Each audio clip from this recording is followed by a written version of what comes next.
Excellent. All Okay, right. cool. Perfect. So I suppose we'll just go right into it. With when you joined the British Army, what did you believe that you were going to be doing? I know mentioned you mentioned earlier that you wanted to go into the engineers because you had some prior experience with diving. Um, Mhm. what was kind of your goal? Um, I suppose as a fairly young and naive individual, yeah, the old cry, travel the world, meet interesting people, and sort of and shoot them is the sort of the standard joke. But actually, it was more. I wanted to join the army because it was fun. It was interesting. It was something which I think I'd always wanted to do. So discovering that they actually, because I was a commercial working as a commercial diver before I joined the army. So discovering that the army had divers was a revelation and meant that I could transfer that sort of skill set in. Although, funny enough, I never actually did pursue the diving in the army. But I suppose it was sort of the opportunity to part of it, do my bit for the country, sort of because it was the height of the Cold War. The threat was real, very real Mhm. at the time. Lots of saber rattling going on. So felt that, well, actually, be ought to do my part, but also a chance to sort of do lots of fun stuff. Yeah, play with explosives, drive Mhm. tanks, all of which I did. And sort of an excuse to sort of run around the countryside, shooting guns off left, right, and centre, and Yeah, and doing that sort of stuff. yeah, So kind of. yeah, that's Yeah, yeah, the average young man's basic desires. totally, totally. Ended up being based in Germany as part of what somebody described as the largest formation of highest functioning and fittest alcoholics there were going. Because in Germany, if you weren't on exercise and you weren't on leave or climbing mountains, going sailing or scuba diving, then you were drinking. And actually, very often, when all of the above were going on anyway, there was a lot of alcohol consumed in those days, but you were fit and you could get away with it. So, Oh yeah, Germany has not changed much since then. no, no, it hasn't. Yeah. So yeah, so Sweet. that's how I started my sort of my time, and then sort of progressed on from there, and then eventually I wound up in Afghanistan Mhm. in 2008 when, as I said when we were chatting earlier, things were particularly kinetic and gnarly. And uh, a friend of mine was running the defense clothing team, and we were interacting on a daily basis about what improvements could be made because we were getting lots of feedback in the theatre about what wasn't working, sort of quality issues, trousers falling apart in the absolutely incredibly um, challenging conditions. One of the problems we had was boots falling apart as well.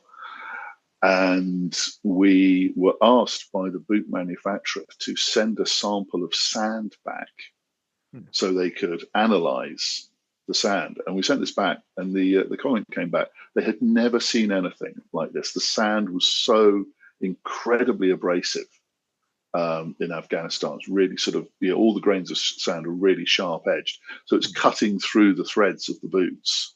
The stitching that was holding it together. So That's insane. it was absolutely, couldn't believe it. But they said, yeah, no, genuinely, it's true. Hmm. Use Kevlar thread then, fucking stop complaining.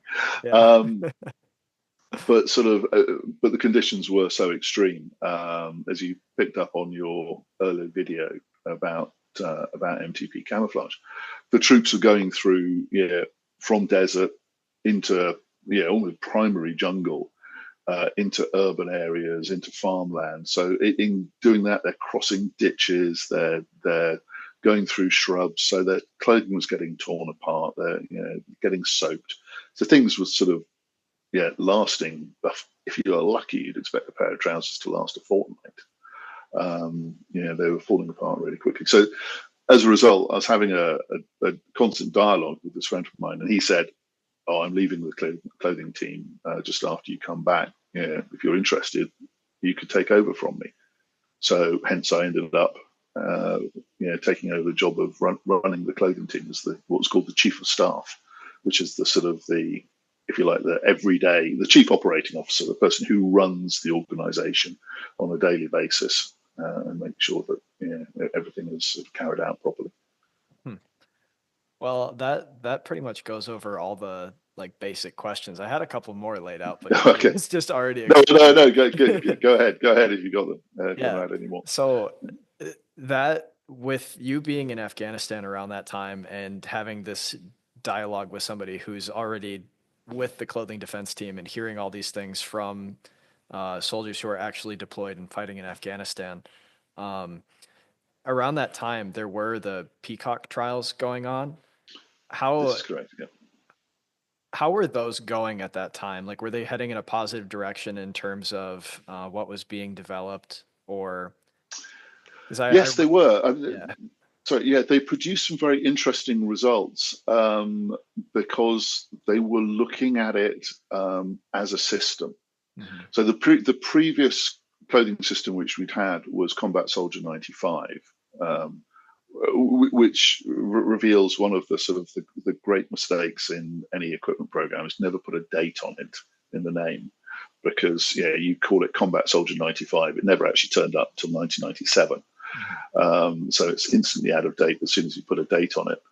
But that had been the first sort of proper clothing system where they'd looked at it as a system, where they'd looked at it as an onion skin, sort of starting from the base layer, t-shirt, sort of undershirt, and so on, working their way outwards. So everything was designed to work together.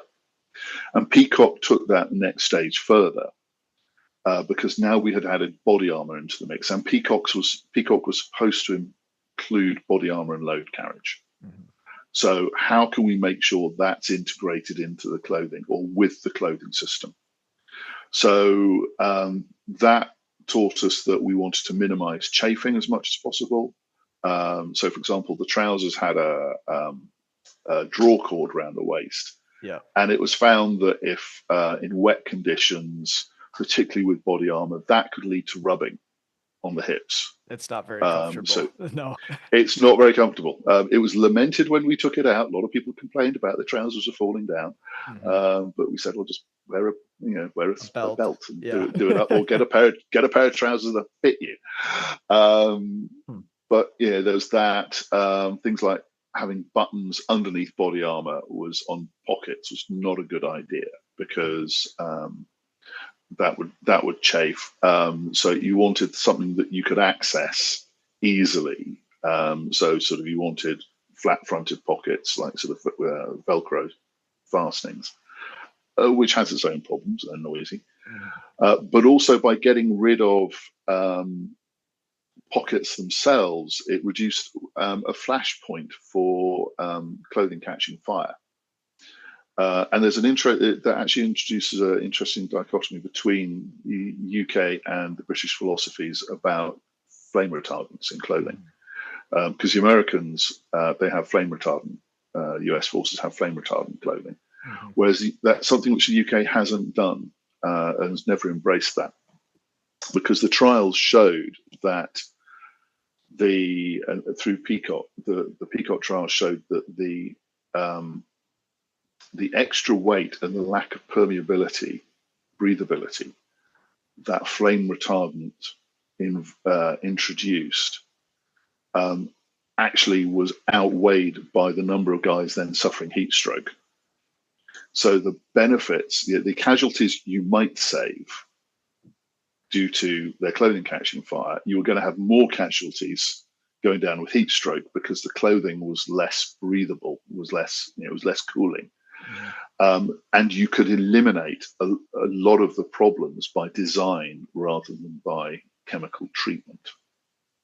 And it was also felt that it was something, and frankly, we weren't seeing the casualty rates due to flame injuries that you were in the US forces, largely because we were operating in different environments. We were operating dismounted. Whereas US forces were operating in environments where they needed to operate mounted, and so as a result, vehicle got hit, vehicle burst into flames, guys in the middle of a flaming vehicle. Mm-hmm. Our guys tending to operate dismounted because of the environment, operating more in primary jungle type terrain. Flame wasn't going to be a problem down there. So, there are obviously exceptions. And again, the trials that came out of Peacock showed us that, generally speaking, that flame retardants only gave you about 1 or 2 seconds extra protection, by which time the heat transfer meant that your organs were being pretty much cooked anyway. So you weren't going to be getting a lot of gain for quite a considerable penalty from it. So that was some of the stuff that came out of the Peacock trial that was very relevant, even though Peacock didn't develop a whole lot further. Mm-hmm. We were able to take a lot of the clothing designs into where we went downstream with that. So that was quite useful to have that knowledge base behind it. Perfect. Yeah. So that was really a stepping stone into developing MTP and the uniforms that came with it. That's correct. Now the other large thing, aside from the multicam trend that was happening around this time, was digital camouflage. And we both know that the United States with UCP made a mistake. What was kind of the? I wouldn't go that far. Yeah. I wouldn't say it was necessarily a mistake, but it was well judged intentions. Yeah, controversial. We'll say controversial. Yes. Yeah. What was kind of the reaction when it comes to UCP and its adoption? From the UK side, I think we were firmly of the view that a camouflage that was specific for a terrain was better than a camouflage that was trying to do everything. Mm-hmm. And this was largely because we hadn't done a whole lot of analysis about it at the time. What we had identified that was probably what was better was to have a camouflage for woodland and a camouflage for desert, and then the items which you would wear, your body armor, your load carriage systems, have those in a combination of the two so that it works with both. And that would give you a sort of like a you're never quite wrong camouflage, mm-hmm. if you see what I mean. Yeah. Whereas when we looked at UCP, for start digital, it was felt that there was a lot of COD science talked about, digital. Oh, it'll help, protect you against digital photography or sort of satellite imagery and stuff like that. Mm. Where the general view was that, if you're trying to protect against that much, then, if they're that close, it's not going to make any difference. It was felt to be just more of a trend than anything. When it got to the point that we were going to change our camouflage, when we started doing our camouflage trials, it was 10 years after the introduction of UCP, when we started developing into MTP. The reaction from the senior officers was, "Oh, we're not going for digital." And we said, no, because when we asked the soldiers, they felt that digital was old-fashioned because they had spent the last 10 years on their Xboxes playing first-person shooter games, wearing digital camouflage. So they felt it was something old. They wanted something new. They wanted something, a refresh. So there was certainly that feeling of that digital in itself was a COD science, and that UCP, while trying to be a camouflage that fitted all environments, actually ended up fitting none. And sort of certainly the joke we heard, whether it was true or not, was that your sort of defense science labs were trying to come up with the correct balance of camouflages, and eventually a general just said, "Oh, give me something that's 30% woods, 30% desert, and 30% urban," and so you went. Very okay. Back again. Yeah. I'm not sure what No, happened. there's a time limit on free Zoom. Oh, I see. Okay. Well, Yeah. I just bought the professional version, so hopefully that won't happen again. Oh, oh wow. Okay, fair enough. Yeah, I remember buying it over lockdown because I sort of had some extra Yeah, long you meetings. really So yeah, needed it back then. But let me just make yeah, sure. yeah, Okay, recording is good. We were talking about yeah. UCP and kind of how the Yes, US military requested like a camouflage that's going to fit multiple it's environments. They were trying to figure out how to make that work. yes, yeah. So yeah, so what we found, or our understanding, and bearing in mind this was sort of largely hearsay, was that what the US was trying to do was to develop a camouflage that would work in all environments. Um, but sort of eventually the scientists couldn't get anything, and the supposedly the general in charge said, "Give me something that is one third desert, one third woodland, and one third urban." And so you've got this greenish, greyish, brownish camouflage, or greenish, greyish, sandy camouflage that just didn't work anywhere at all. There were lots of sort of theories about, well, actually, sort of by the time you've rolled in the mud and the dust a bit, it'll sort of blend in, which is true of any camouflage. Mm-hmm. Um, but sort of there was definitely we looked definitely sort of slightly askance at it, just purely because it wasn't somewhere that we felt we wanted to go. Although it did make us look at our camouflages and go, they're a bit dated now, sort of just in terms of how do they look. But it was recognised that DPM was one of the better performing camouflages. Certainly, the woodland DPM in a woodland environment was superb. The problem was maybe when you stepped out of the wood, but certainly in the 80s and 90s, that's where we expected to be spending a lot of our time, sat in woods waiting on the North German plain, waiting for the Russians to come and find us. So I think we sort of were quite happy with what we had at the time. It was only later, when we were involved in Afghanistan, that things started to change. Up till then, Iraq, desert camouflage, perfectly well suited for operations in desert. But sort of it was the issues around troops moving across different environments that made us look quite carefully at what we were doing in Afghanistan and what we needed from that. Mhm. Now, I am kind of curious because when I initially brought up UCP, um, and I said that it failed, you said not really, and I just want to dig into that a little bit because I'm not really too well versed on the history of UCP and its development, and a lot of people who are in the same position as I am would call it a failure. What made it just controversial rather than just an all out failure as a pattern? I think what I would say is, I mean, controversial because it was radically different to what had gone before. Um, there were some environments where either it just didn't work or was it was in some cases when it was brand new. I think it was very stark. But in some environments, I think it worked perfectly well, or certainly when it was faded, when it had got a bit dusty. But the trouble is, it's that problem of individual perception.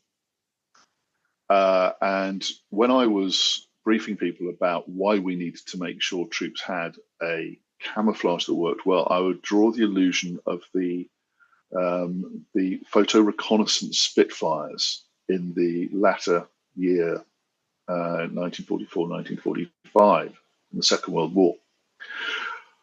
Basically, these were planes being sent over to take photographs of German troop formations and depots and so on and so forth. And in the latter half of the Second World War, particularly after D-Day and the efforts by the US Air Forces in particular, the German Luftwaffe basically had ceased to exist. So the air threat was very small. The threat from the ground, however, an anti-aircraft fire, was enormous.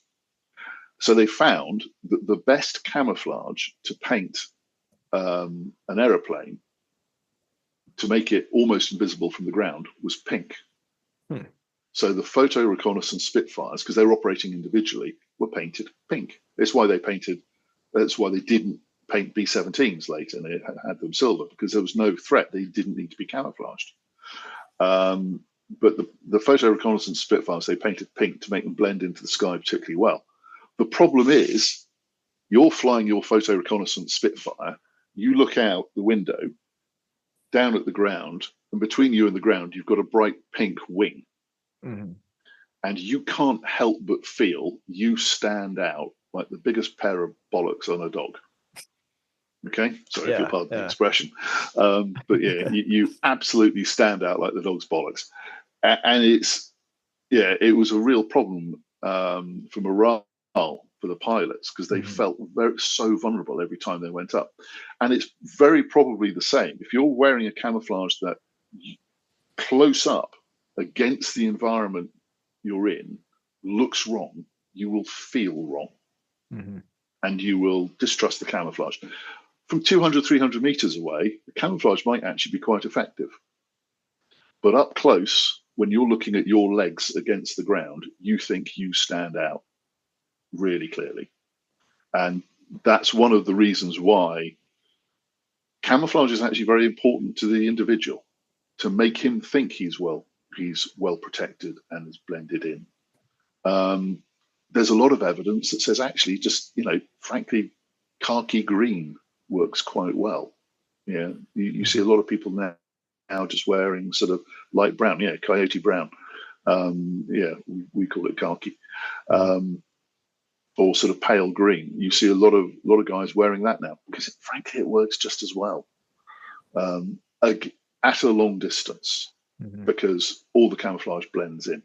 Up close, within say 100 meters, that's when camouflage starts getting really quite important. Or say under 200 meters, like camouflage starts getting important. But that's what I'd say was the problem with UCP, particularly why it wasn't well received. Yeah, so going off some of the other things that you said about the adoption process of MTP, one of the things that I'm gathering the U.S. military didn't do very well is communicate the effectiveness of the pattern to soldiers who were observing it in their more immediate environment and thinking this isn't gonna work. That's possible. I'm afraid I don't know a lot of the history of the rollout of how UCP was rolled out, but I can believe that. With MTP, frankly, we didn't do a lot of communication about the camouflage because it spoke for itself. Once we rolled it out into Afghanistan, the reaction was so overwhelmingly positive because it worked, and people could see that it worked, or if you like, couldn't see that it worked, because it's that old joke. But as a result, we didn't need to brief people about why. I mean, inevitably there'd be some resistance. Oh, it doesn't work particularly well in this environment. No, it probably doesn't. But then the other stuff wouldn't either. So there would inevitably be some people who'd like to throw brickbats at it. But otherwise, it was we didn't need to do that much of a briefing exercise. So I can't comment about the UCP side because I wasn't involved with how that was rolled out in the process. I had no direct experience of that. Understandable. Earlier when we were talking, you mentioned there was a reaction from a particular official that you wanted to get into. Was that? From the US side? Yeah. Yes. Oh, okay. Well, we had gone through the very lengthy process of choosing our new camouflage, what it was going to be. And we'd looked at all sorts of things and eventually had settled on MTP. In other words, cry camouflage with a British twist on it. We sort of said, look, we want cry camouflage, but we want to have something that is uniquely identifiable as British by retaining some of the shapes within DPM. Within that, which actually, just off on a side note, actually made it a better performing camouflage. But that's another story. But we can explore that if you want. But it came to the point where we were hosting a visit from the US Soldier Systems team, I think it is. I can't remember exactly the correct organization. But it's the organization that deals with all the equipment, clothing, literally everything from individual weapons down, but sort of, certainly camouflage and so forth. And put together the brief. I was asked to brief on our developments, and I sort of went through this as the process we've gone through. And as a result, the camouflage which we have selected for future use by UK forces will be a variant of the Cry Precision camouflage.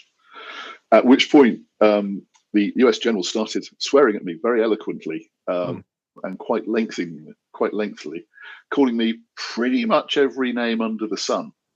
Interesting. And I sort of, I am sorry, General, have I upset you in some way? He said, yes, because I am under every kind of pressure from the US Senate downwards about the performance of UCP camouflage in Afghanistan, and being asked, why aren't we adopting CRY or alternatives? And if you've now turned around and adopting CRY, I have no leg to stand on. Oh boy. And that was pretty much how he felt. He felt we had just, sort of taken away every resistance, because, one of the other major parties, allies in Afghanistan, has suddenly gone, oh, we're going with CRY. And so suddenly he was going to be faced with the same thing. And as a direct result, it took about a year to 18 months, but the US Army adopted OCP, I think it was, Operational Camouflage Pattern, which was CRY Precision. And then sort of, all sorts of, and there are a lot of politics which I don't understand, but basically, from what I believe is the US Army and CRY don't get on particularly well. No, they do not. Strong resentment there, and I'm not going to go into that. But as a result, they ended up going through a CRY version with their current camouflage. But it was interesting that around the trade shows, which I used to go to as part of my sort of wider engagement with the job, in 2009, 2010, you would go and see all the stands would all be basically coyote brown. All the sort of the body armor and so on, sort of, packs and everything. And then in 2011, once we had changed to MTP, everything was CRY, everything's multicam. And that has not changed. Suddenly, multicam has become the universal camouflage that everyone has adopted. Now, I'm not going to say that it was us doing that forced that to happen, but I think it was pretty close. Because we were the first nation to formally adopt as a national camouflage a multicam variant, and we were then quickly asked by, certainly through the NATO nations and sort of Commonwealth partners like sort of Australia and so on and so forth, Australia, New Zealand. What are the results of your testing? Why did you choose that? Show them that. Then, oh, okay. Makes sense. Then went back and asked, for example, they went back to CRY and said, well, can you do an OzCam version of it with their sort of camouflage with the rabbit ears in there? So they've got an Australian version of multicam now, for example. So there's, so it worked fairly quickly. But the abuse I got from an American general was quite eloquent, actually, and I was quite impressed. I'm really not too surprised by that, because if I remember, one of the bigger questions that politicians were asking was, for example, why do we have different patterns for each branch of service? That kind of deal. Like the Navy had their blue digital, it was a whole mess, because they were wondering why we were spending all this money on different camouflage patterns when we could just adopt CRY.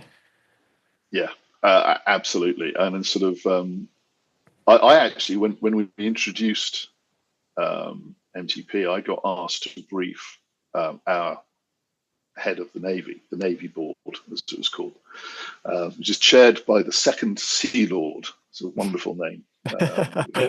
But first Sea Lord and second Sea Lord. Yeah. And the second Sea Lord is chairing this, and he sort of said, "Yeah, so right. Well, we're very keen on having a blue camouflage. It's a blue version of this for our personnel." And I said, "Sir, why? You're on board a ship. What do you need camouflage for?" And he said, "Well, it's a sort of corporate image, sort of said, sir, you have a corporate image. It's called navy blue. The clue's in the name." Yeah. You just And need he the sort of color went, blue. "Yeah, it's just, we call it navy blue because it's the blue worn by the Navy." And he went, "Huh, yes, I suppose you're right."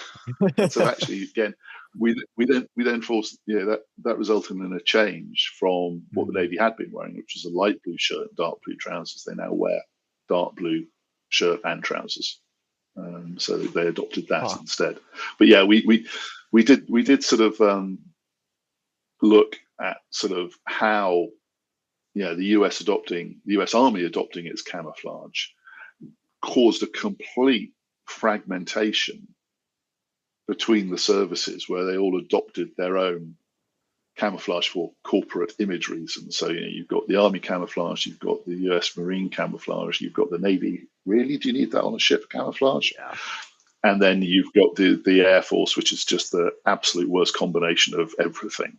Yeah, no, that was sort of goofy. camouflage. Yeah. So there was a certain degree of like, right, that's what we have to avoid. And that was some very clear instructions we got, is that we are not following those lines. Obviously, much smaller forces. We're about the size of the Marine Corps on a good day, so we don't have nearly half the problems which you guys have in terms of managing that. But that was one of the issues. Excellent. Yeah. Would you be willing to get into kind of the more technical aspects of actually designing MTP? Like, for example, the testing process that you guys used to actually figure out that the multicam color palette and pattern worked the best in the environment you needed it to? Sure, no problem at all. I can't share the slides with you, unfortunately, because they're not classified, but they're just not for sort of general release. But I'm happy to talk around the subject. So essentially in late 2009, I think it was, early 2010, we got a requirement from the forces in Afghanistan saying that they were not happy, particularly since we moved into Helmand province, and operations there sort of were taking up the pace. The performance of the camouflage which they had, which was desert camouflage.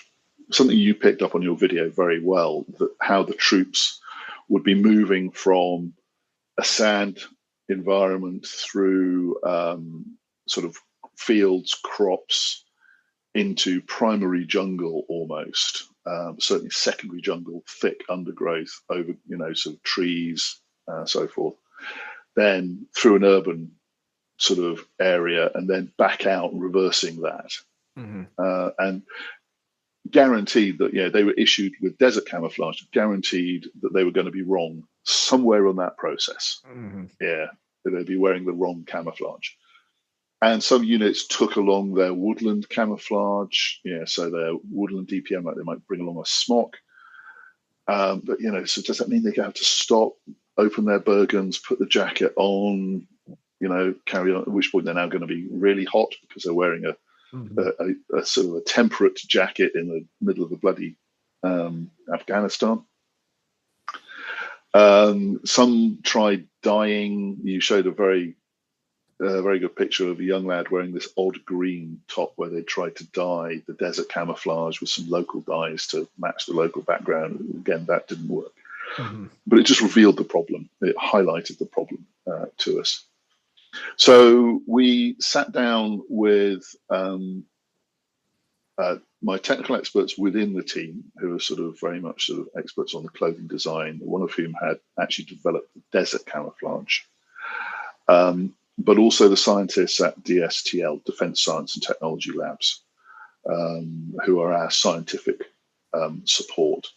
the armed forces, because whatever we did, there had to be science behind it. Yeah, it couldn't just be we like that one. Yeah, you had to actually know Mhm. that it was going to be the right thing. And we started off with quite a large information gathering, both using satellite data and gathering photo color corrected imagery from Afghanistan of different environments, so we could actually determine that, right, that's what the green looks like, that's what the sand looks like, or that's the variations of green which you get. And then sort of satellite imagery trying to give us a feel. That the satellite imagery didn't work. It was far, far too broad. You couldn't really pin anything on it at all. But we sort of came up with a range of colours, and from that, my clothing team people came up with a range of patterns. So I was very interested to see you actually had some of those Mhm. sample garments made up in those colours. I'd be fascinated to know where you got them from, Uh, because I we didn't think that they were. Yeah, we've got a wholesaler called East West Trading Co. in the UK. Okay, We've been buying right. them from them for a couple of years, and one day my rep there just texted me and said, "Hey, I have these trials patterns. Like I think it was maybe 8 or 10 different sets with Yeah, the pants and shirt." And that I would was have like, been, "Yeah, sure, we'll take those for a and it collection." was just completely loose. The Hmm. no pockets or anything like that. They literally Yep, were just just no just a pockets pair and of Velcro, pajamas is what we've got. pretty Yeah, much. we just Yeah. called them pair of pajamas. Yeah, so they made up. We made up a whole series of different camouflages based upon this range of information that we were getting back from Afghanistan through the science labs. And some of it you looked at and it was like, oh, no, Hmm. no, I could not Yeah. imagine putting our troops in that. Yep. A couple of them were like, yeah, okay, that might work. And we had variations. Because we knew that what was important was the colors, not the shape. So we could do digital, we could do splash, we could do pebble, all these different shapes and styles. They don't materially affect much, unless you're very, very close. Um, and we sort of also cast our net around the army, around the armed forces, and we spoke to the special forces, who were wearing cry. And they sort of said, yeah, they had adopted it because they generally felt it was a good universal camouflage, and it seemed to work well in all areas. So we sort of thought, well, throw those into the mix as well. And we then raises the question of, okay, we've got lots of different camouflages. We've come up with lots of different colors. How do we test them? How do we actually work out objectively which one is the best? Mhm. Now, the tradition is dress half a dozen guys up, make them go and stand against a tree line or in a field, dress back 200 or 300 Yep. yards, and go, yeah, I can see number 5, can see number 3, number 1, he's gone complete. Yeah, that's the traditional way of doing it. And it's very flawed because the background will always be slightly different. There will be subtleties in the clothing, for example, how they're standing. If they're standing with their arms folded, the way the shadow lies, or Mhm. if the clothing is creased at all, that may create a shadow which actually stands out, just draws the eye to it. Subliminally, you don't notice it's happening, but it Mhm. just draws your eye in slightly more. So we identified we needed something completely neutral. So you could eliminate all of those variations and variables. And you needed something which we could present statistical evidence. Yeah, not, well, 10 blokes looking at 5 blokes in a field, they all said number 3 was the best or what have you, because actually you'll have known that number 3 is the camouflage you think's really cool. And Mhm. number 5 is the one that you wouldn't be seen dead in. So you automatically choose number 3. Um, Yeah, open to all so sorts of what problems. we it's just horrendous. It is horrendous, and you go, yeah, it sounds like a good idea, but yeah, to provide that evidence to convince the scrutineers, the people who are trying to find a reason to say no because they don't want the money to be spent, you have to be able to produce hard evidence to them. So what we came up with was with DSTL, with the science labs, was a statistical test, which was they essentially took what we call a figure 12 target. It's a shooting target. It's the top half of the body, and draped it in camouflage. So we had, say, 12 camouflages. Draped 12 of these targets with the camouflage, absolutely tight. So there's no shadows, there's no creasing. It's just that shape. Took photographs of each one, and then photoshopped them, dropped them into a variety of different backgrounds. So there'd be urban, desert, jungle, woodland, open fields, scrub. I think we had something like a dozen camouflages, a dozen different backgrounds. And what they did was, because they were dropping them in, they were able to repeat that the camouflage was in exactly the same position in every picture. Okay. And then what they did was they sat soldiers down at a computer screen. The image was displayed, and each soldier was only shown one background once. Okay. And what he did was he looked at the background. As soon as he saw the camouflage figure, he pressed the space bar. So you could time from image appearing to when he saw the camouflage and hit the space bar. And that would be anything from half a second up to gone 30 seconds. Okay. Now, he only saw a particular background once. So he wasn't looking at the same spot every time. He would see an urban background, a woodland background, a scrub background, sort of all of the 12 backgrounds. He'd see each one only once. So he'd only ever see one camouflage in it. So soldier A might see camouflage 1 against urban background. But soldier B would see camouflage 2 against that background. Does that make sense? Yeah. So that effectively you have a matrix of soldiers and camouflages, soldiers and backgrounds and camouflages, and no one is seeing the same background twice with a different camouflage. That must have taken a lot of people to gather all that data. That's why there's defense and science labs, because these guys work it out. Yeah, when they explained it to me, and they explained it far better than I have to you, I'm afraid. I went, that's absolute genius. You have eliminated all of the variables. And we had, I think, something like 40 guys go through this, doing this. So hitting the space bar as soon as they saw the camouflage. And so every camouflage appeared on every background. And each one was observed by about, I think, probably a dozen soldiers.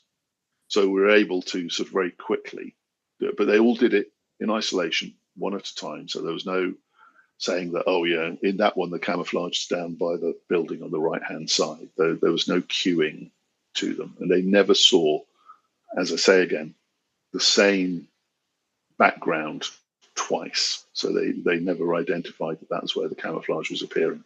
But because the camouflage figure was always appearing in the same place, every time someone new came in, you were able to sort of test actually how long it took them to see it. Anyway, end result was you had a variety of times that ranged from half a second, which was basically how quickly could he get his hand on the space bar. Yeah. So that was an instant spot. Yeah. That really was. So that was the dark green background with a desert camouflage. That sort of environment, or the dark green camouflage in the desert environment. the ones which are very obviously wrong. Mm-hmm. So you ended up, so that was the fastest, the most extreme on the left-hand side.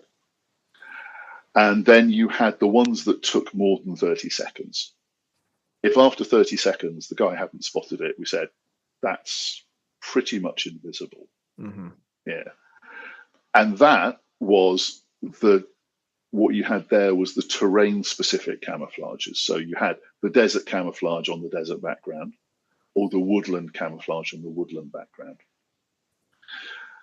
And so that proved, yeah, absolutely.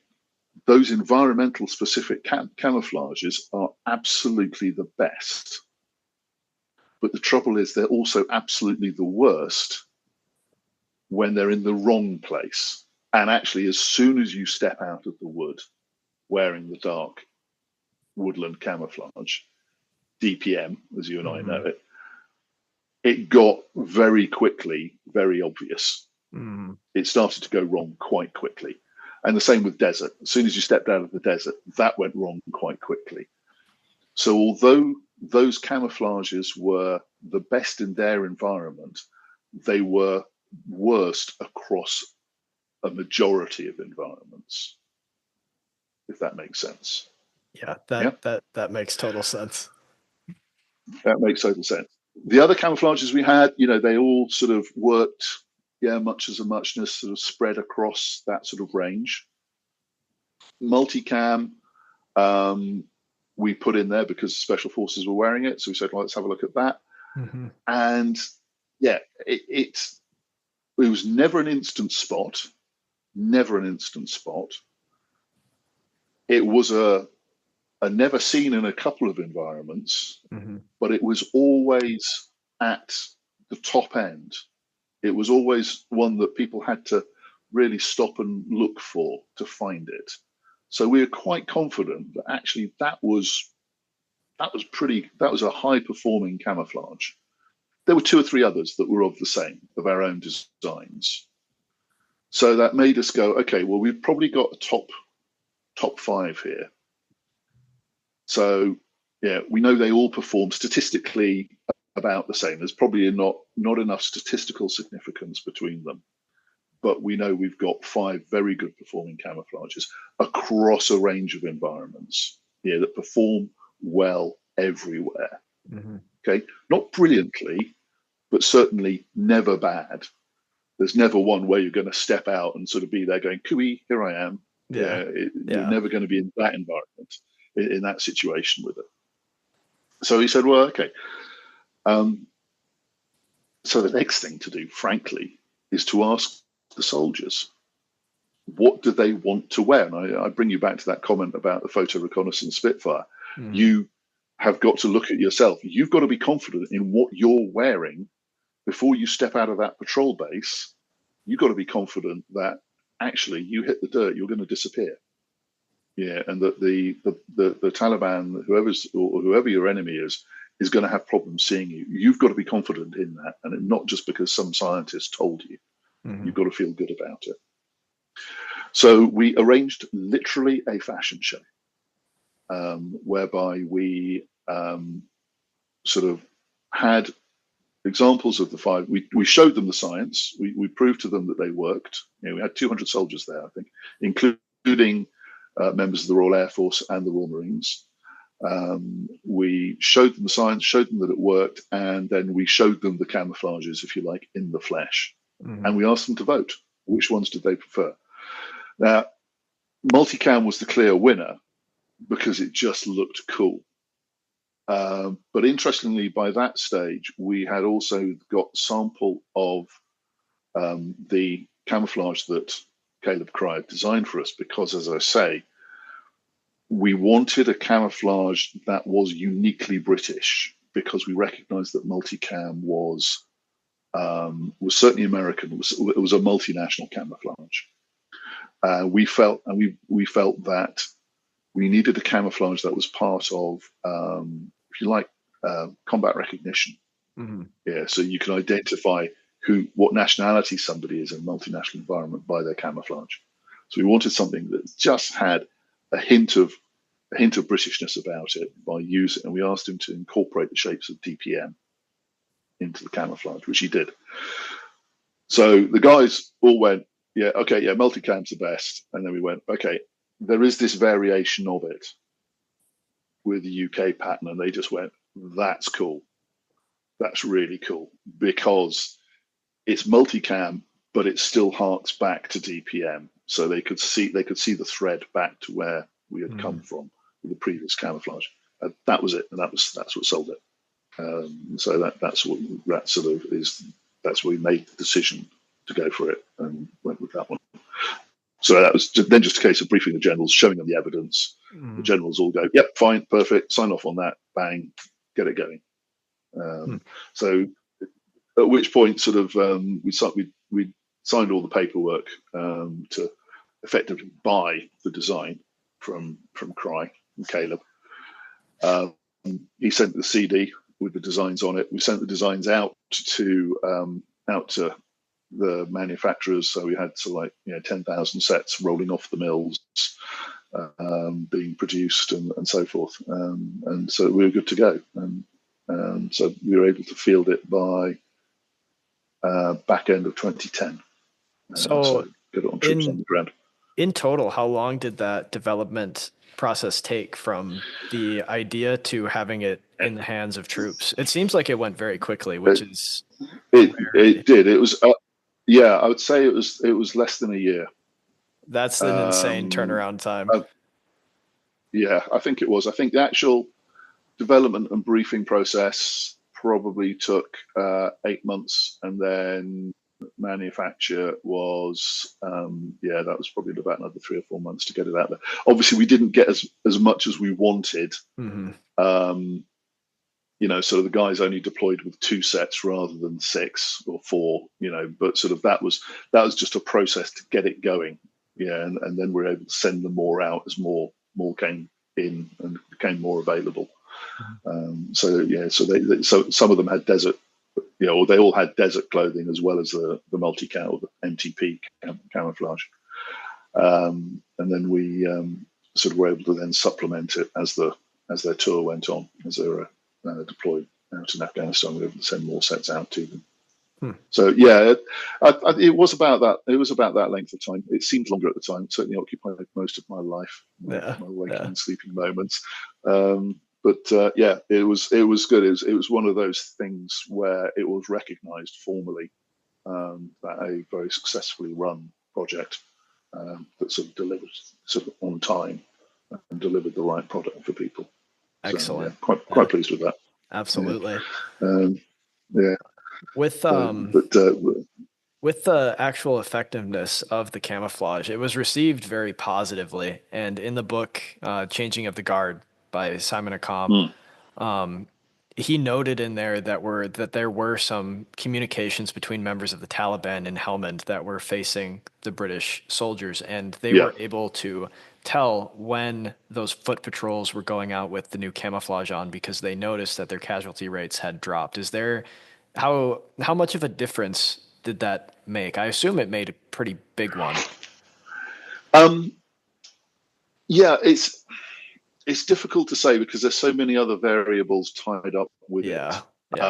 Because at that point, the nature of operations in Afghanistan had changed from being one where the Taliban were sort of like having stand-up gunfights with us, to one where they were instead doing sort of ambushes with IEDs, or just laying sort of minefields effectively on our likely routes, and then just waiting for us to sort of step on them or trip on them, because the various countermeasures we had would prevent them using command detonators as well. So you couldn't say for sure that camouflage arrived on this day and as a result deaths dropped or anything like that. You couldn't tie that in because there's too many other variables around the place. But certainly the guys felt a lot better about sort of what they were wearing. The bit which Simon talks about is absolutely true. That was reported to me. I saw the transcript of the conversation. and that is absolutely what happened. That was sort of the local Taliban commander was being bollocked by his boss for not killing enough Brits, and his comment was, "Well, since they've changed the camouflage, I can't see them." And that's always So that's a very good thing. when the other guy tells you you're doing something right, it's you're doing something right. Mhm. So that was quite good. Uh, yeah, and also sort of you get hypocritical stories back. Sort of as I mentioned, some of the guys had still had desert camouflage, or they all still had desert camouflage, and inevitably the cycle of patrols and washing of the kit means that somebody hasn't got MTP. Mhm. Sort of in the very first weeks, literally its very first weeks, when they were out there before sort of the next delivery took place. Someone would be out on patrol, sort of wearing desert camouflage, and if they came under fire, it would be sort of like, "Smith, you're wearing the desert camouflage. Get up and run 5 paces, draw his fire so we can see him, and then we'll shoot him for you." Thanks. Yeah, and so that was sort of the standing joke that sort of the guy in the desert camouflage was the bullet magnet who had sort of That's reveal where funny. the Taliban gunman was. So I mean that sort of that Hmm. was sort of how it went on. But yeah, it sort of came as a bit of a shock to me when, as I say, we'd sent the CD to the manufacturer. We had 10, 20,000 sets of this stuff rolling off the production lines. And then Caleb Cry sent me an email saying, "Have you found it yet?" I Oh, said, "What do that's you mean, found ominous. what?" And he sent me a picture of the camouflage, and outlined in red were my initials. And I had no idea he'd put my initials in the camouflage. And I said, my initial reaction was, "Jesus Christ, when the generals hear about that, I'm dead." Oh Because boy, they'll yeah, no. assume that I did it as an act of vanity, which I didn't. I did name it multi-terrain camouflage so that the initials would be MTP. Mhm. Absolutely, Matthew Yeah. Tresidder's patent. I have absolutely no shame about that at all. But yeah, so he put the initials in, and I just went, "Yeah, you know what? After 30 years in the army, it means I can say that I've left my mark well and truly on the army, even to today, that they're wearing the camouflage with my initials in it."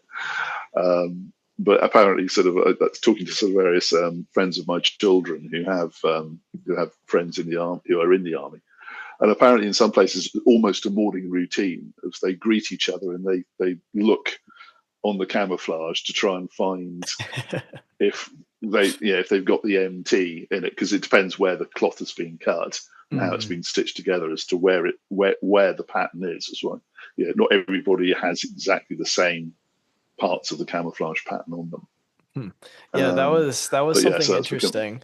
When I was reading that book and it mentioned that, I immediately went to go look at one of the smocks Yeah, that we have in the warehouse, and it was really difficult finding it. We think maybe we saw it in there, but it's super difficult because, like you yeah, said, they cut the cloth differently depending on what garment they're making and all that yeah. good stuff. So, are those initials like together in the pattern, like all within a certain area, or is it just kind of random? Um, the MT appears always in the same place in relation to other shapes. Mhm.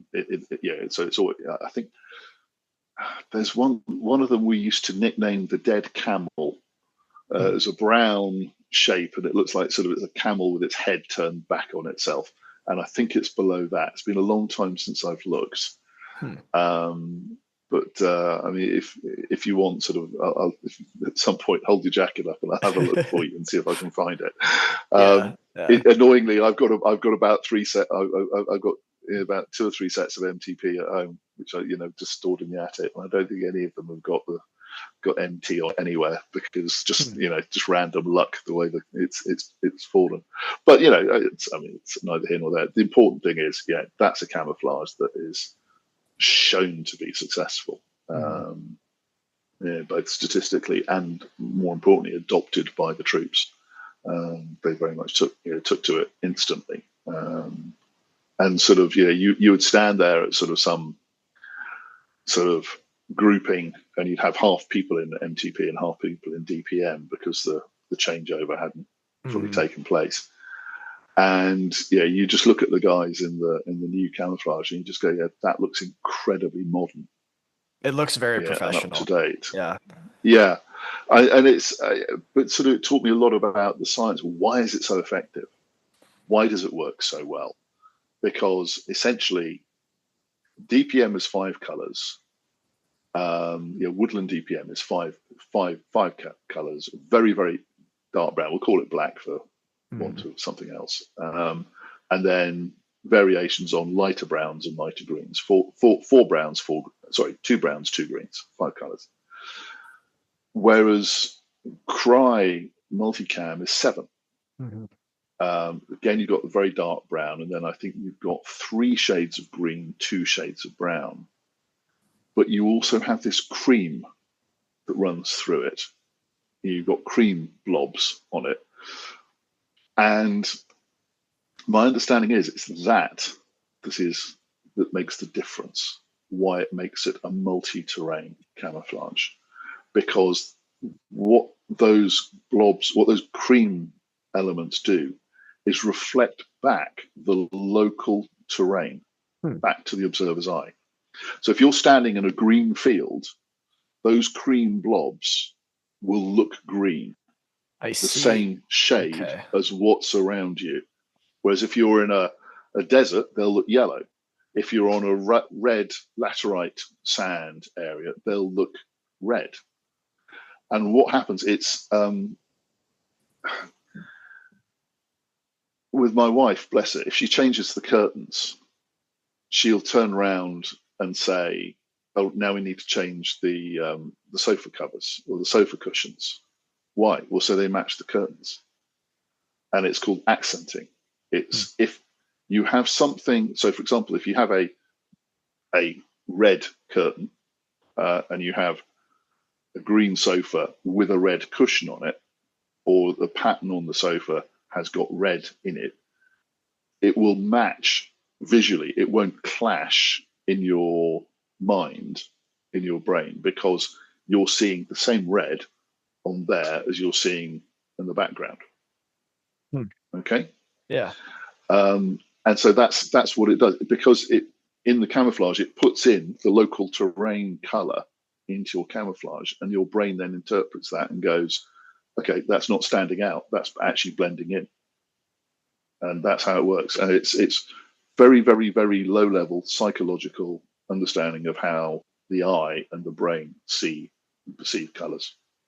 Hmm. Yeah, And that for was a me, question I was that's a question I was wondering about because done. you look at that color and you don't think it belongs in a camouflage pattern, but that makes a lot of sense. No, That makes a ton of sense. if yeah, and if you look at it deployed in various environments, you won't see that cream. Yeah, It you disappears. only see it when you're looking at it under a normal white light in a room or something like that. Correct. Yeah, Huh. where it reflects the white light. That'll be why. Huh. There you That's really cool. go. Okay. Yeah, yeah, That's it works. I mean, awesome. Caleb Cry absolutely knew what he was doing with that. Yeah. So he deserves a lot of props for that. Yeah, that is I hadn't really thought of that. That's actually really cool. Thank you. I can't get Yeah, over yeah. how No, you're welcome. You're welcome. I can't get over how well that actually works. That's insane. Huh. Yeah, it was quite radical. Some of the sort of I think some of our earlier iterations of DPM when it was first introduced got close to it because we had a Mhm. very, very light green in it. But over the years, the woodland DPM in the UK Armed Forces has darkened, much rather like the US woodland pattern got Mhm. quite dark before it was replaced by UCP. Um, and as a result, you lost that. So you look at MTP and compare it to the camouflage we were wearing in the 70s, 68 onwards when DPM was Mhm. first introduced, and actually the colorways are very close. They're not that dissimilar. Hmm. And having something that is light and reflects back the local coloration is actually quite important. Interesting. We might have to do like Yeah. a test of some kind with that between pattern 68 DPM and the newer MTP Mm-hmm. because we've got both of Yeah, it here. yeah, That'd be really cool. yeah. That'd Be be interesting. Very Yeah, intriguing. Huh. yeah, Well, yeah. with the rollout of MTP and of course the new uniform that went along with it, what were some of the Mm. protective elements that were added or incorporated into it to better address issues faced in Afghanistan? Um, it was sort of it wasn't a direct sort of deliberate incorporation, but it sort of was the next step on. Hmm. Um, we identified um, that a lot of the casualties that were coming back from Afghanistan were um, what we call perineal injuries, so groin injuries, and they were euphemistically termed by the press as life-changing injuries. So I leave you and your audience to work out actually what that means. But the guys were suffering and girls were suffering some really very unpleasant traumatic injuries as a result, essentially, of stepping on IEDs. And it came out of a press report initially that the US forces weren't suffering these casualties in the way that the British forces were, because, according to the press, the US body armor had a flap that protected the groin that hung down in front. And I'm sure you know what I'm talking about there, Yeah. that particular design. That actually had nothing to do with it, because that flap is designed to protect the groin from an artillery shell exploding 30 yards away, to protect you from the shrapnel from that. If Yeah, you step on an IED, it doesn't yeah, cover down. It's meant for no, forward it doesn't facing. cover underneath Yeah. you. Yeah. Exactly. So you step on an IED, the blast goes up, the flap's going up, and Hmm. everything else is going up as well. So we said, well, that's not the answer. Why is it? And it's a very simple one.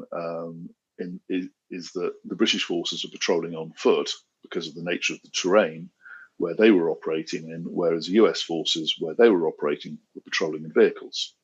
Yeah, so not suffering the same casualties, different casualties, yes, Hmm. but not suffering the same because of what they were doing.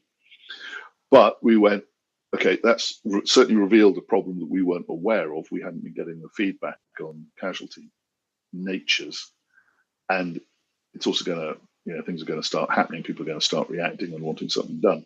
So we got on the forward foot and basically said, right, we need to come up with something that will help mitigate, will help reduce the effects of a blast injury, when to the groin, to the perineal area. And it wasn't just the groin; it was the top of the thighs as well. You've got Hmm. the femoral arteries.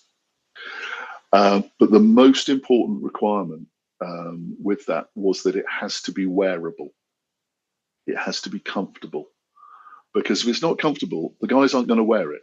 And it's not going to work. Yeah, Yep. and Hmm. it's not going to work. It Hmm. could be the best protection thing, but it's no use if it's sat in the locker when you step on an IED. Hmm. So we've got to make sure that it's comfortable and effective.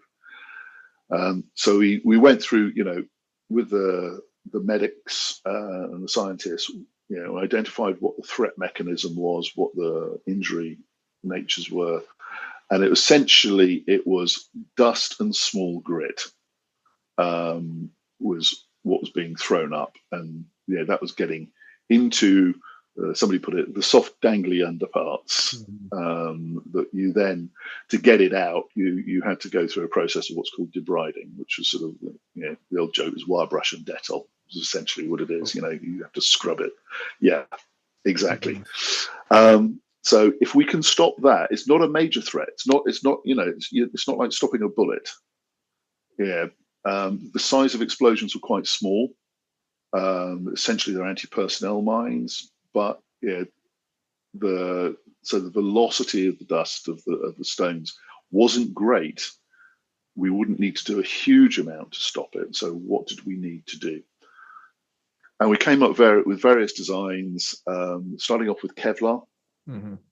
Sort of putting Kevlar lining in trousers, Kevlar lining in boxer shorts, and so on. And I would get a sample made up, and I'd say, right, give those to me. I'll put them on, and I will take them for a 5 mile run around the hills, with my pack on. And I was fit in those days, or fitter. And I would come back in the middle of summer and go, nope, that doesn't work. horrible chafing. Come back to me in a couple of days Mm. for the next design, and so on. And we were getting wrapped around this axle, sort of looking at Kevlar, Kevlar felt, Kevlar weave, all sort of variations and iterations of it. And I'm a bit of a military historian. You can see I've got my red tunic Mm. from sort of the guards behind me. And I just remembered that something that somebody told me I'd read once, that at the Battle of Waterloo, or in the Napoleonic Wars, the officers would wear silk shirts. Mm. Not just because they were comfortable, but because if you were shot by a musket ball and you were wearing cotton, the cotton would tear and go with the musket ball into the wound. And then when you take the musket ball out, the cotton would be left behind where it would fester and you then die of blood poisoning. Mm-hmm. Whereas if it's silk, the silk wouldn't tear. It would tunnel. It would stretch. It would push, Mm-hmm. and it would trap the musket ball. And then when you took the shirt off, it would pull the musket ball out and wouldn't leave anything behind. Okay, and this probably wasn't really recognized as such, but it was the same reason Genghis Khan, they used to wear silk shirts under their chainmail for precisely the same reason, to stop arrows. Mm-hmm.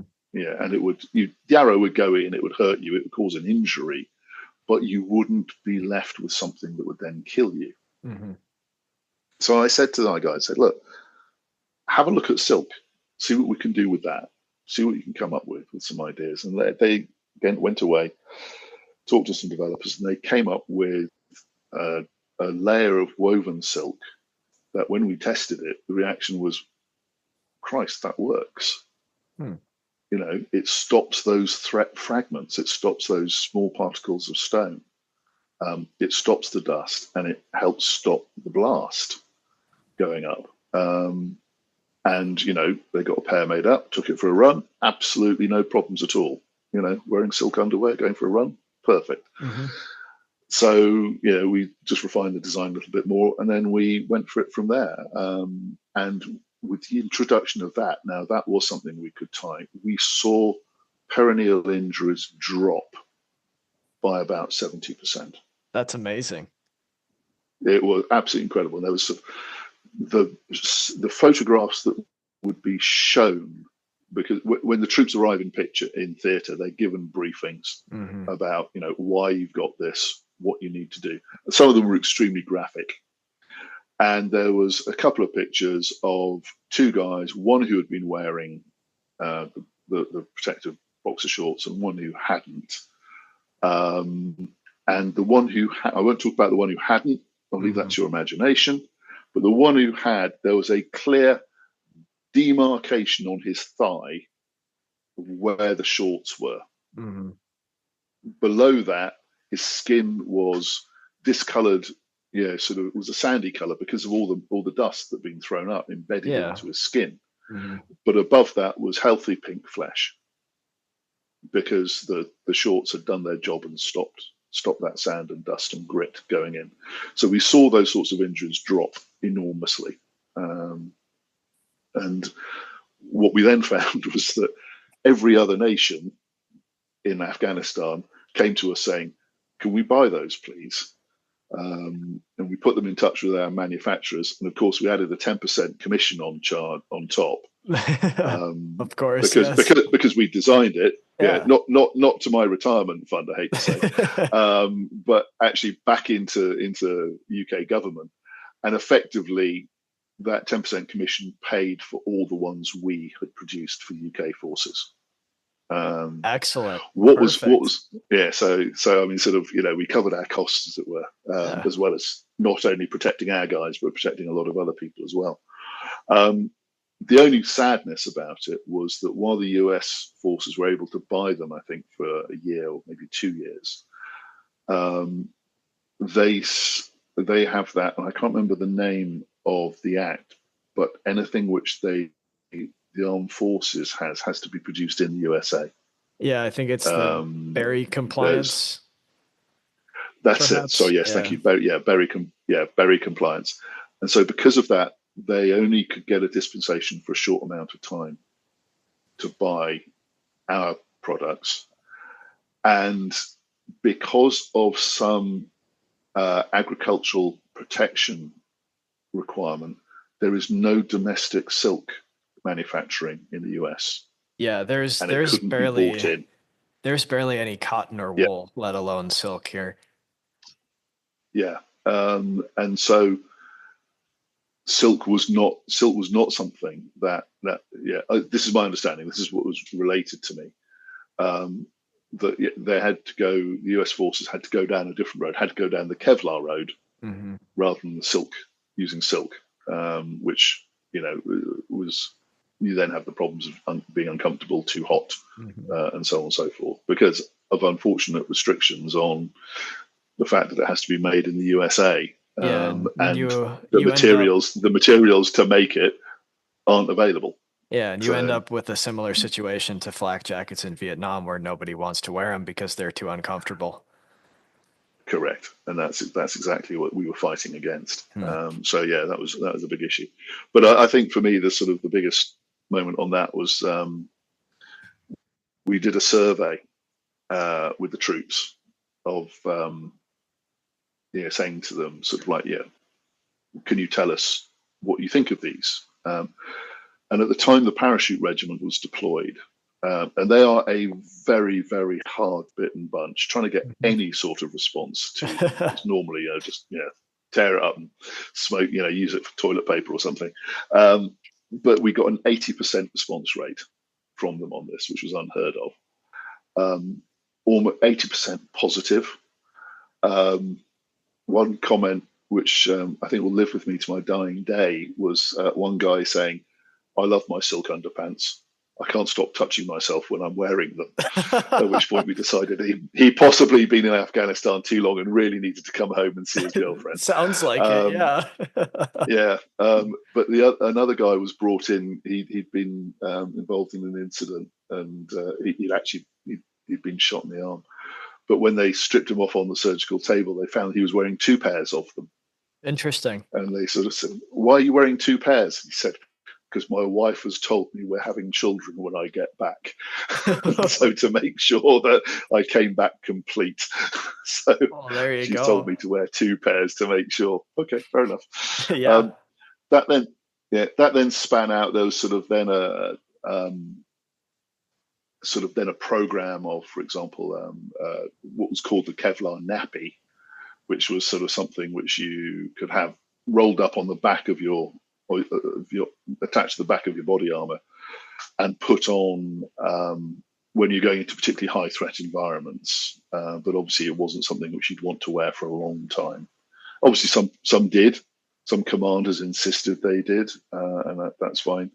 And then we developed a leg length version for guys who were doing, sort of the high risk searches using metal detectors to try and find explosives. Those guys who were most likely to set something off, because that would actually not only save their, sort of the perineal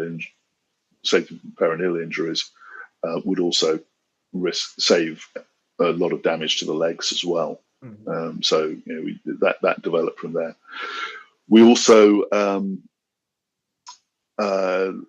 ended up putting silk into the collars of the combat shirts, so that they could do the collars up like that, and that would be lined with silk inside, because again, any injury to the neck, because you've got such dense profusion of blood vessels there, was highly likely to be lethal.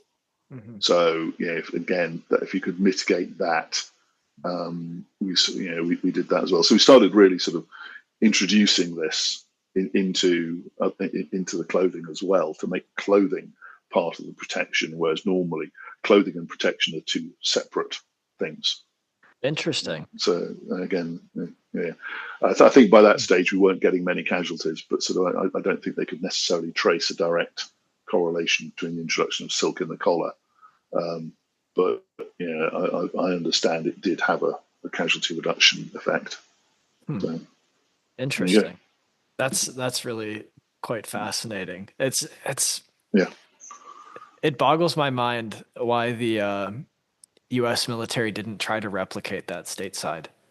even with the lack of I, manufacturing infrastructure? I honestly don't know. I honestly don't know. Sort of, you could be cynical and say, was it a not invented here Hmm. issue?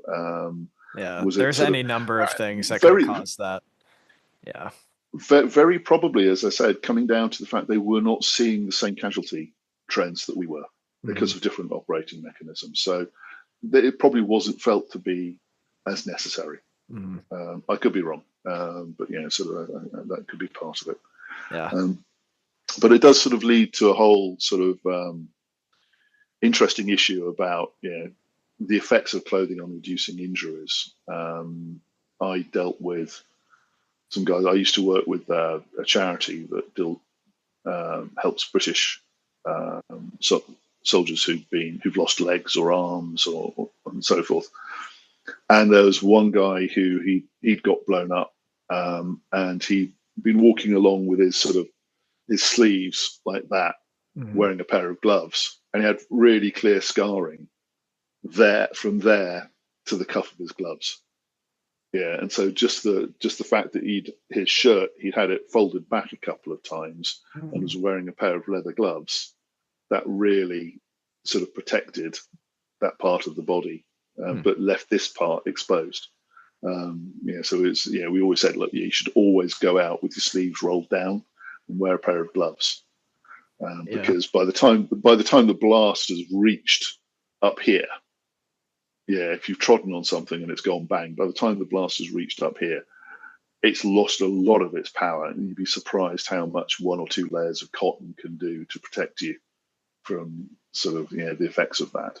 Hmm. So that was surprising to see. Yeah. So the clothing is your PPE in a lot of respects. Yeah, absolutely. Yeah, it does, as well as doing things like also you impregnate it with insecticide, Hmm. so to protect you from the effects of insects and mosquitoes. That was something which we had to learn again the hard way, Hmm. Yeah. because we'd learnt it sort of back in the 50s and the 60s when we were off sort of fighting various colonial wars, and needed to relearn them again. Hmm. It's amazing how short the corporate memory can be sometimes. Oh, yeah. People forget all the Yeah, time. Not surprising. yeah, yeah. Um, I kind of want to get into more of the nitty-gritty of the clothing design. And I have one very basic question that some of our customers Mm. wanted me to ask. Zippers or Velcro? Yeah. Okay. Yeah. Yeah. Same way. How do you spell color? With a U or without? Yeah, Different. it depends a You lot say on the use potato, I'll say case. potato. Yeah. It depends. It depends exactly on people's views. Mm. I don't think there's a right answer, Yeah, I'd because agree. and I will have instantly alienated all your audience, because they will all feel that the answer is either zippers or Velcro. Mm. I'm not sure there's a right one. Um, Problem with zips is you have the zip puller, Hmm. and the reason sort of it's a concern is, from my perspective, is what goes underneath body armor. You want everything as flat as possible, to Hmm. reduce any chafing.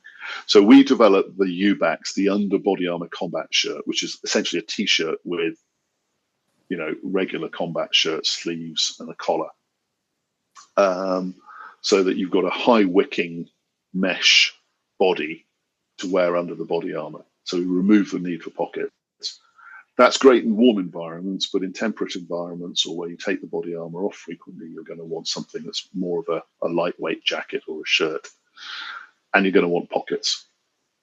So if you have zips and you're wearing body armor over the top, they're going to push in, and that Hmm. can be uncomfortable.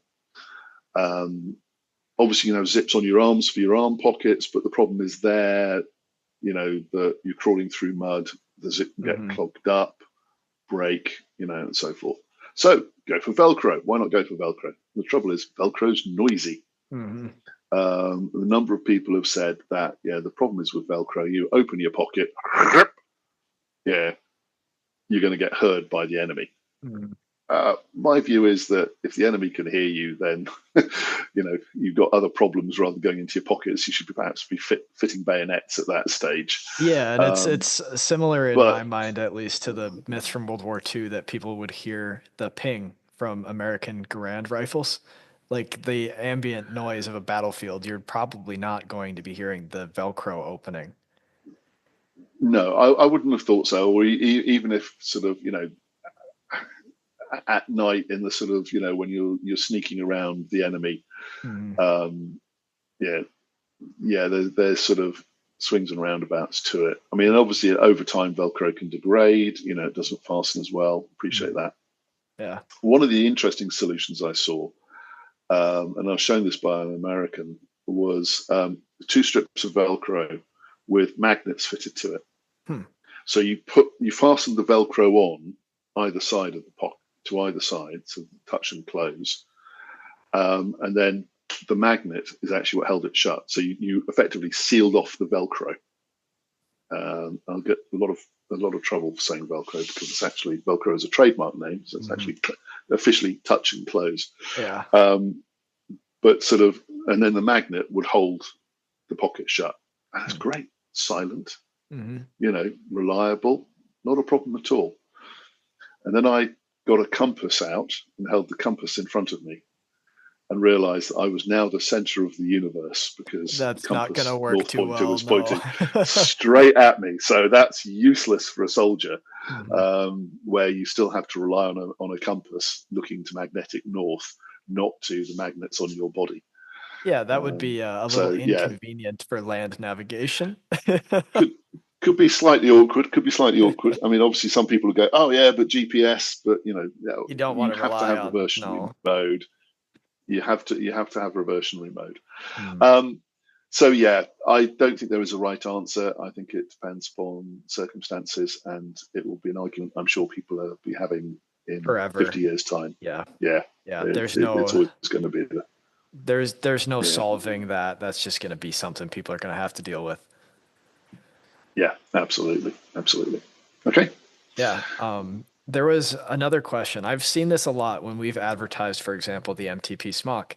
Hmm. And I point out the very nice feature of the hood, with the wire, how it's great for Oh yes, yeah. windproofing, all that good stuff. And a bunch of Brits will comment and say, well, I'm not allowed to wear the hood on exercise, so why is it there? What's going on there? I've never gotten to the Uh, bottom of that.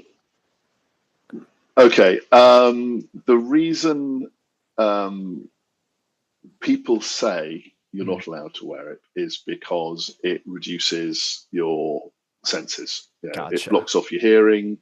You sort of use because with the wire you can shape it like that. You can Mm. um, shape it almost into a tunnel. It's a little bit like Kenny in South Park, um, but it's how it's known, the Kenny hood.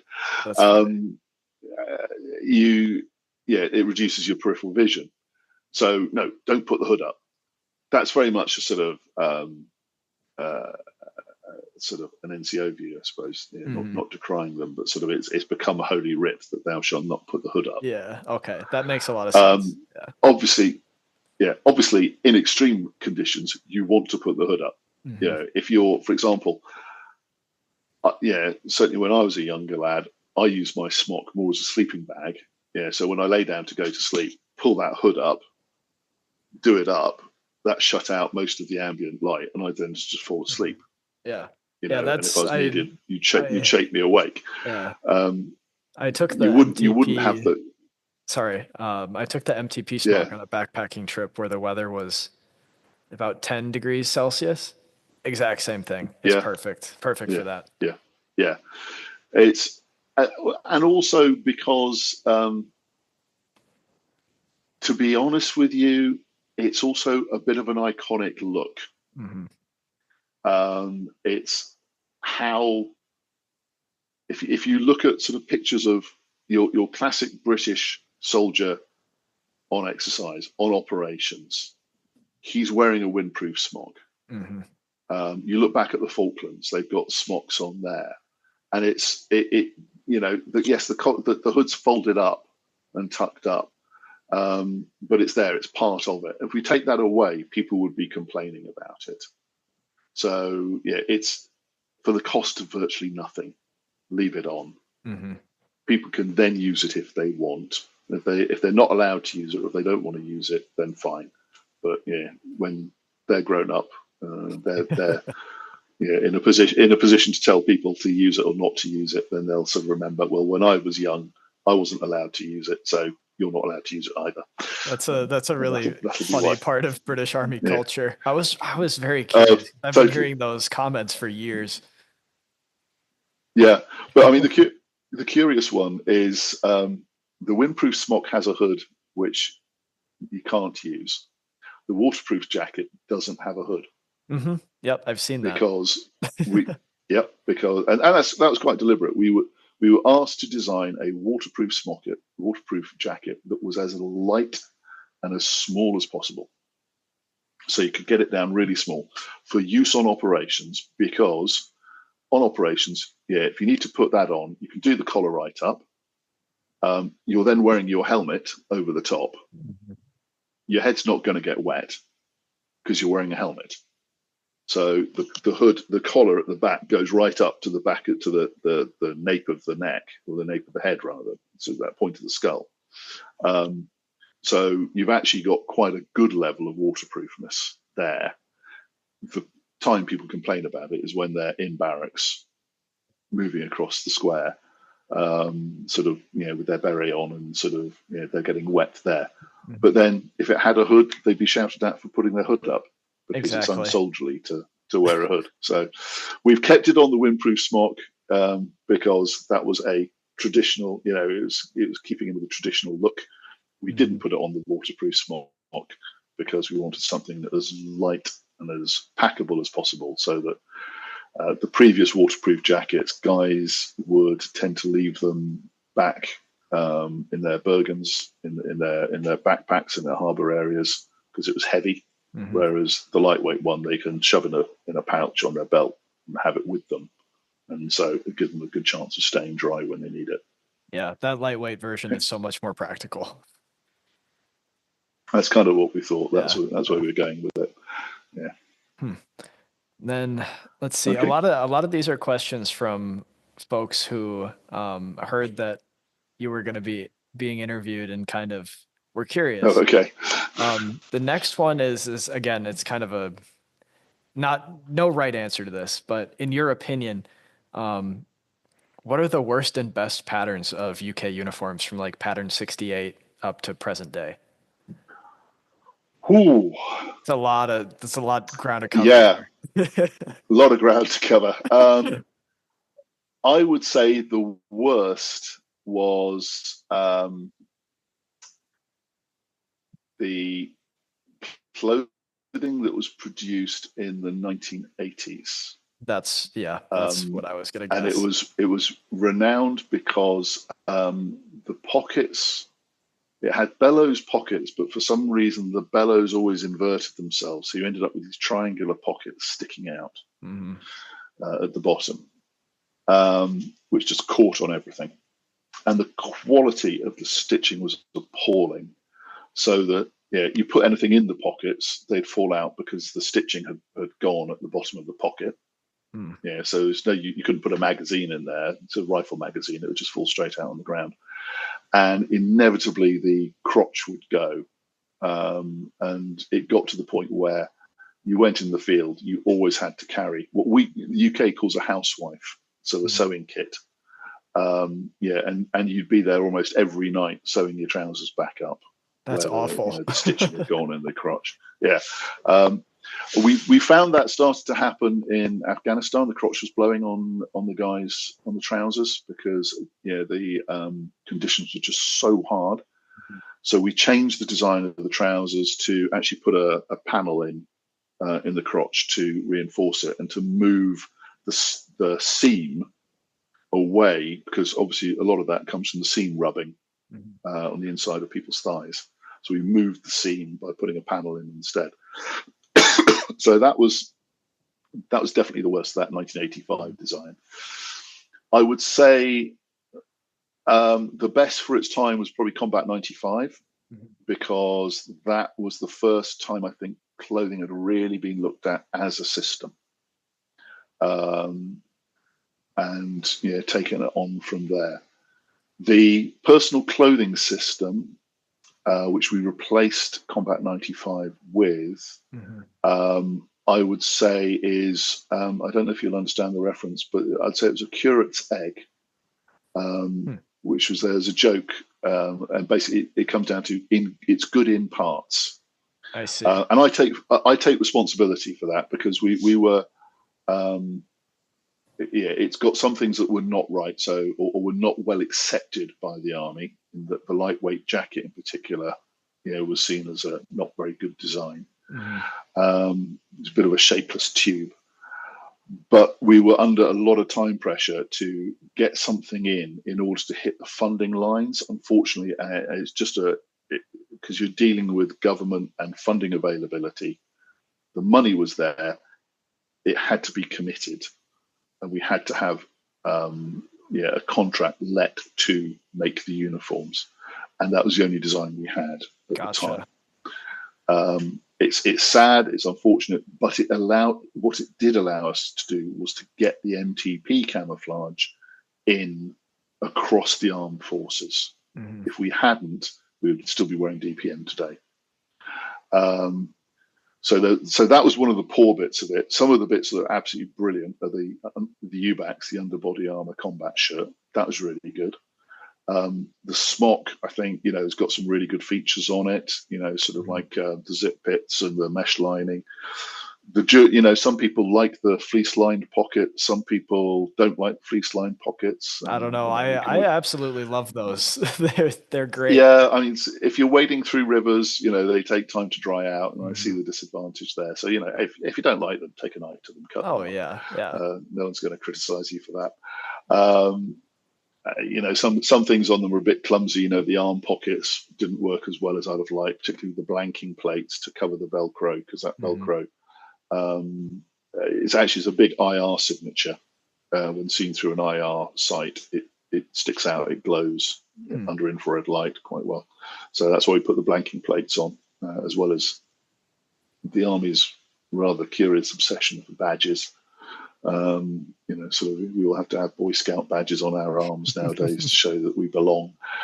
So I'm a little cynical, but I can be. Yeah. So I would say, best is Combat Soldier 95. The stuff in the 1960s, 68 pattern was good. Mhm. There was that was it was basically what we'd been wearing in Vietnam, which we got from you guys in Vietnam and sort of updated it a bit. But the trouble was, it got wet, weighed a ton. Mhm. Yeah, and that was the biggest downside with it. But it was pretty bomb proof in terms of sort of clothing design. Yeah, I mean, you see pattern 68 stuff today, like we end up with like 40 pieces of it here and there, and the only thing wrong Yeah, with it usually is that the buttons might have fallen off. Otherwise, the fabric that's is it. still great. Yeah, the fabric's fabulous. Buttons absolutely useless, and so that was the big thing with the Mhm. Combat Soldier 95. It had the Canadian pattern taped buttons, Mhm. which they were a revolution. Never ever lost one. Those were good. Okay. Absolutely. Then the next one that I've got right now is also kind of in the same vein.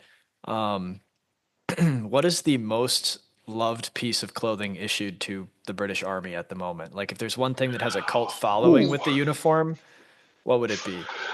It depends who you talk to. Yeah. I mean, if you talk to the parachute regiment, it will be the parasmock.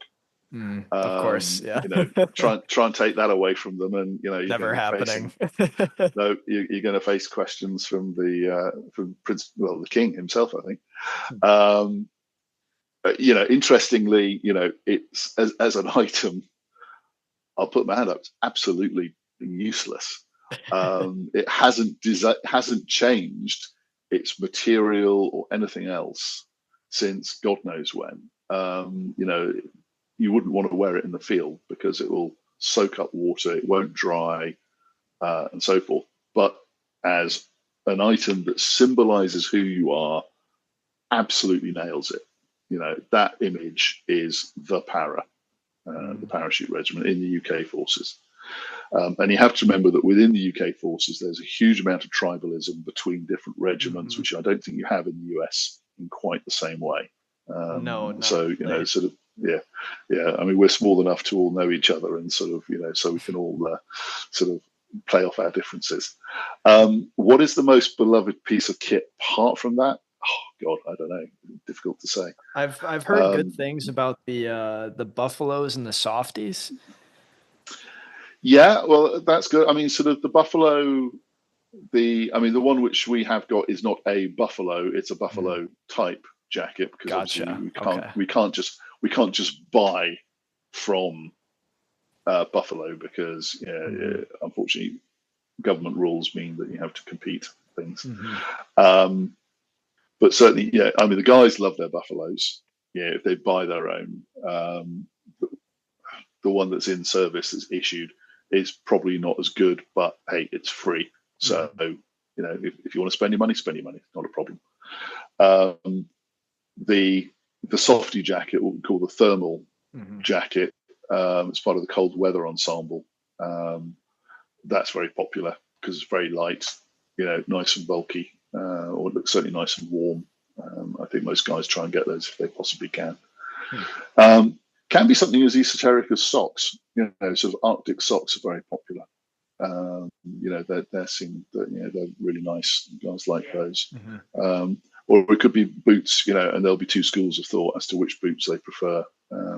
Because we have this odd thing in the UK, which I introduced, that you can choose which boots you want.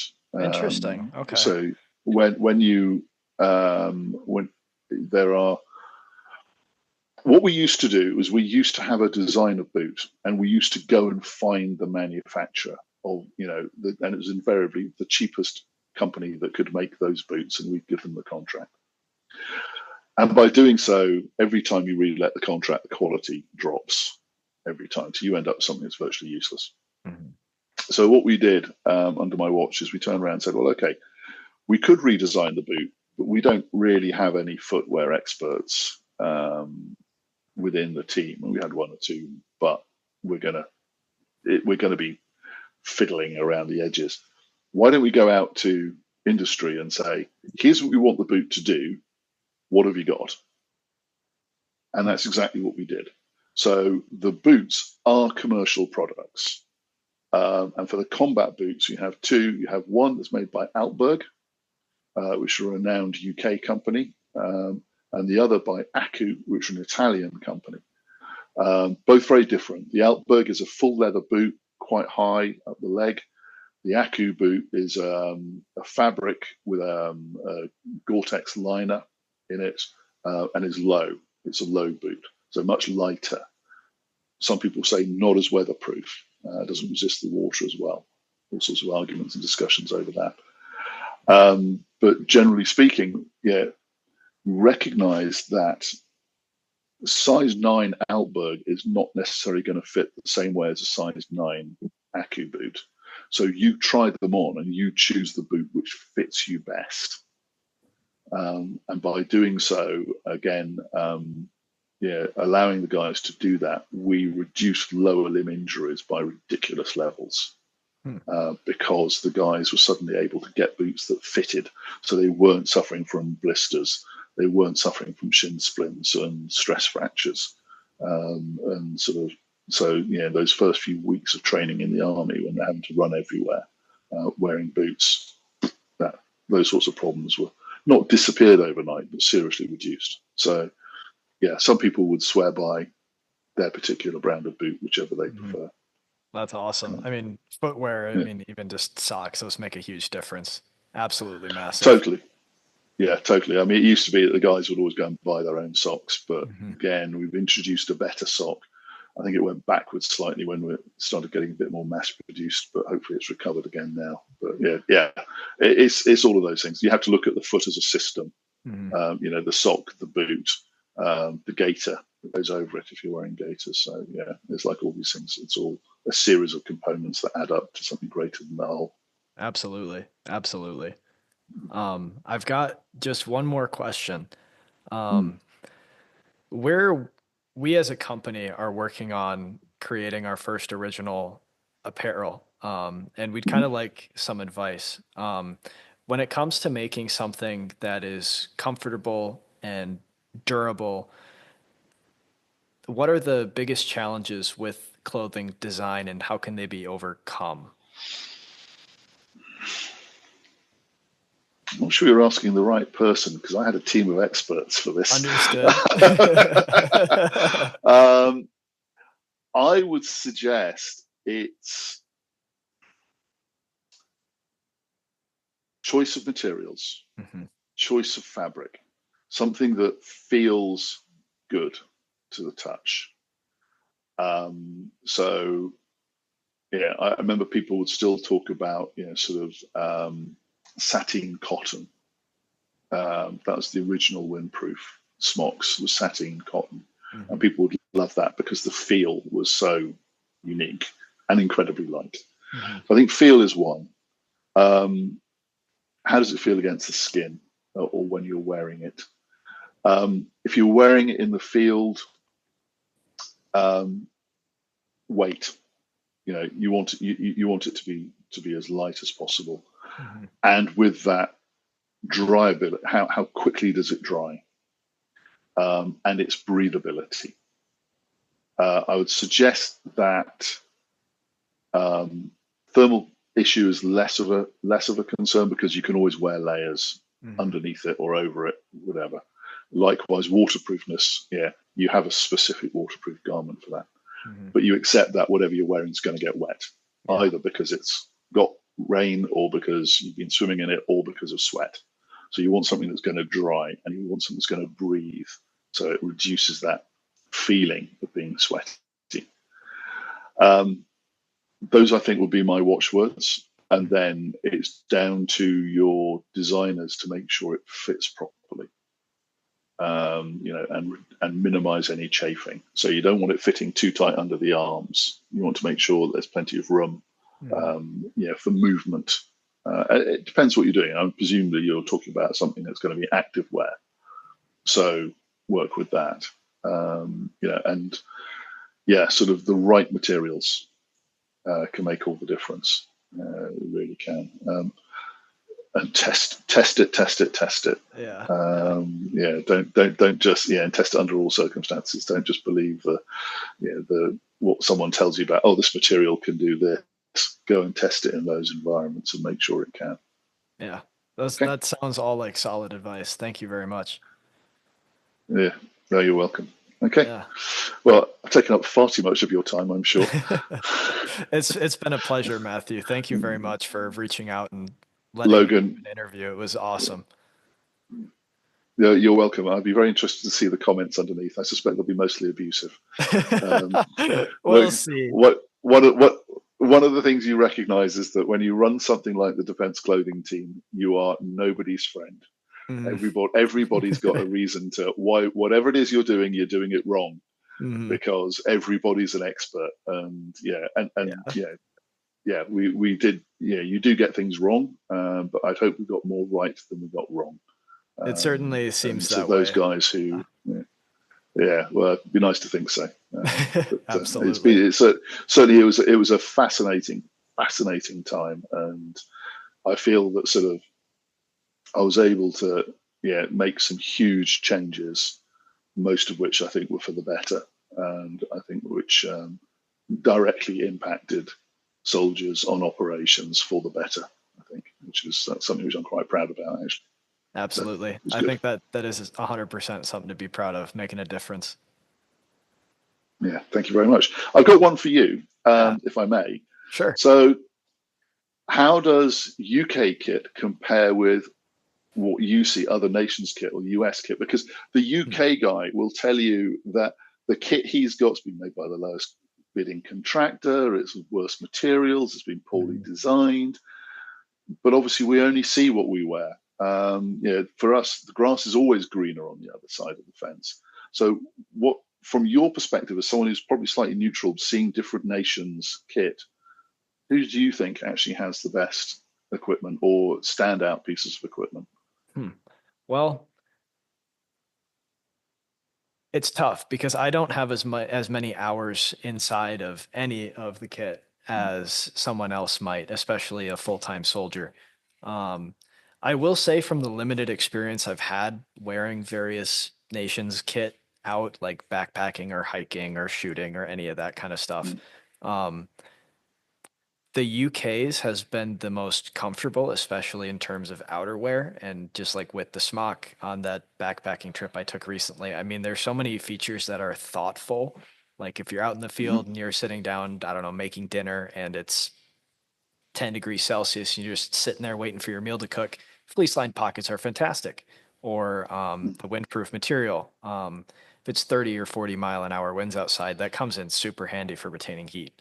Um, so I'd say the British kit, I haven't had much experience with other current issue kit from other nations. Maybe Austria is another one, or France is another one that I have more Mm. experience with. But I'd say that generally, in terms of design, it seems like a lot of them are heading in the same direction.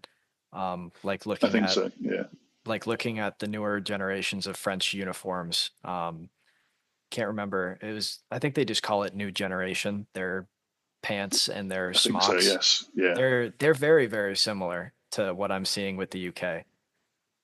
Yes. Yeah. They've gone for their previous clothing was sort of, it looked like it came out of a spray can. Hmm. Sort of incredibly tight trousers. Yeah, Sort of. I sometimes wondered what they were trying to say.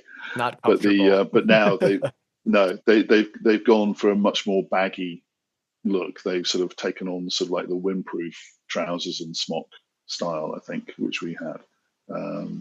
So it seems to be the way. But yeah, no, interesting. But sort of certainly sort of from what I've seen, the US kit seems to be well made, very very heavily engineered, Hmm. not necessarily in a bad way.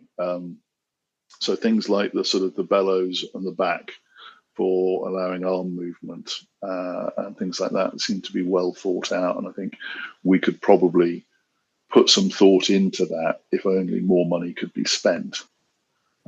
Because at the end of the day, you're fighting against budgets all the time, about what can be afforded by the frontline commands, by the Hmm. Army, the Navy, and the Air Force. And that can be a struggle. So, yeah, it'd be interesting to sort of see some of those, and actually sort of try and get a best of everybody's. You probably end up with the worst of all, but be interested to see anyway. Yeah, that Okay. would be an interesting experiment, but yeah, yeah, Yeah. those are my thoughts anyway. Yeah. Okay. Well, listen, time to sign off now because it's Mhm. late in the evening here and I need to go and cook some food. So, Logan, thank you very much indeed for having me on. I'd be interested to sort of see people's comments and feedbacks. As I say, most of it abusive, I'm sure, but Absolutely. be interested Yeah. to see, but interested to sort of get the views from your audience of the Mhm. subjects we've discussed, and Absolutely. I wish you luck editing it as well. Hey, thank you very much, Matthew. Once again, I appreciate you Okay, coming on, and it was an absolute pleasure. Hope you have a good rest of your evening. no problem. And you too. Enjoy your day. Take care. All the Bye. best. Bye bye.